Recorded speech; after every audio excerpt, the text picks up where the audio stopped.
So I don't think that this meeting is particularly about quick resolutions. This is the 35th summit of the UK-France, or the 35th UK-France summit, sorry. And actually this will be setting the roadmap, I think, for what we can expect from the Franco-British relationship in the future.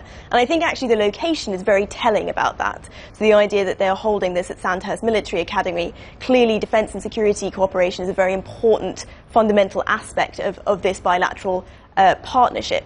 And given that the UK will be leaving the EU in the future, both sides, I think, are very keen in this summit to underline their continued commitment to defence cooperation, that the UK's decision to send 3 military helicopters to a French-led mission in West Africa is just one symbol of that, I think.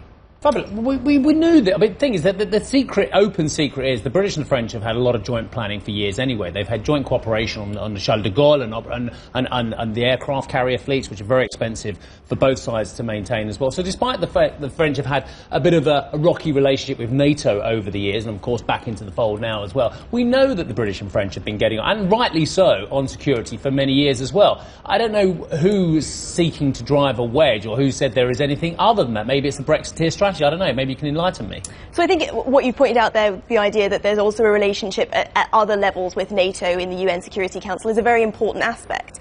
But rather, I think, than thinking about Brexit or Brexiteers trying to drive a wedge in this particular defence cooperation, what is very interesting to consider is actually the EU has increased its activity in the area of defence over the past year. Since the election of Emmanuel Macron, we've seen the agreement of an EU defence budget, we've seen the agreement of permanent structured cooperation, so kind of the joining up of defence strategy at the EU level. We've seen in his Future of Europe speech, the French president is very keen to push for this European intervention initiative.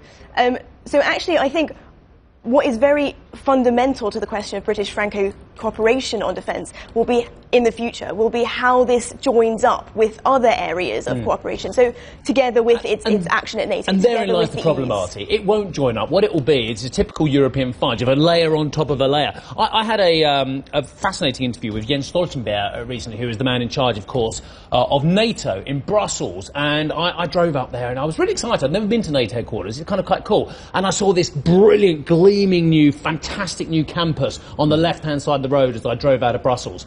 And then I was directed right to the old campus, because they're not in it yet as well. But what my point being here is, we know that the European way is to stick, the European Defence, we'll have a new headquarters for European Defence Association, whatever they call it. Maybe they can put it next to the NATO one as well. It just seems we always have layer on top of layer, rather than thinking, we have this brilliant setup, it's called NATO, it's there to defend Europe against the Russians at the start of the Cold War, maybe it has a different mantra now. Why are we having layer upon layer rather than complementary? So I think this is actually one of Britain's key concerns. And as it watches the EU increase its activity in the area of defence, it will be very concerned about how this tallies up with action at NATO level.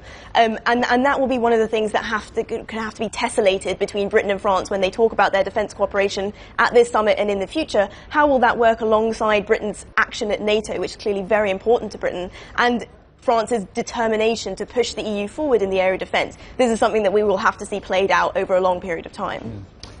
Does this meeting have any consequence for the 400,000 French nationals living in London, or the probably 1.8 million living in the UK at this stage?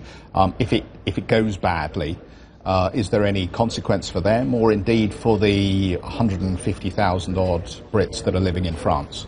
So I think actually the question of EU citizens living in the UK or British citizens living in France or other EU member states is something that's taking place at the EU level in formal negotiations between the UK and the EU. It's a question that was addressed heavily during the first round of negotiations that we thought had reached a large amount of the way towards a conclusion in December, but clearly there are questions that are still open there. I don't think this summit will be the arena in which Britain and France will be discussing this formally. I think one of the things that very interesting about Emmanuel Macron is that when it comes to talking about Brexit, he's actually a lot more reticent than other EU leaders. He's very willing to say, well, this is the area of the EU, this is the area of Michel Barnier as the EU's chief negotiator. I'm not going to say anything about this. So I don't think there will be formal declarations on that.